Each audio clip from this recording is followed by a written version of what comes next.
Well, farmers across the Carolinas are asking, where's the money tonight? As they say, it's becoming more expensive to grow the food that ends up on your table. And as fertilizer costs continue to put pressure on farm operations, the U.S. Department of Agriculture says it's investing in long-term efforts to expand the nation's fertilizer supply. WCNC Charlotte's Anna King has the story. Here at the Charlotte Regional Farmers Market, growers tell me they're doing everything they can to keep the costs down. But they say as their costs continue to rise, it becomes harder to absorb those expenses without passing some of them on to customers.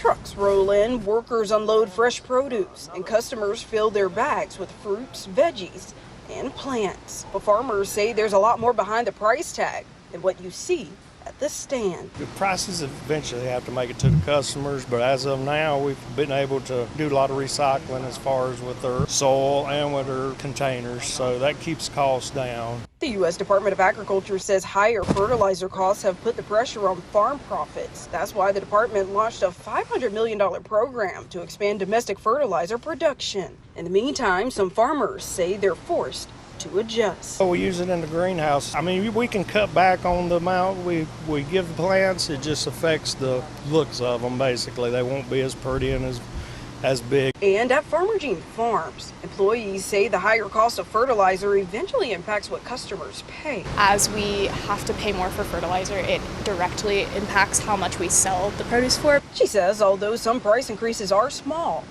they can add up. I've seen things go from like $3.50 to like $3.99 and like, different small prices like that. Nothing like huge, but if you're paying by weight, it does like end up costing more. For now, farmers say they're trying to keep produce affordable while absorbing as much of the higher costs as they can. That's about only thing you can do till everything kind of equalizes out with the pricing. So everybody has to take a little share of the herd.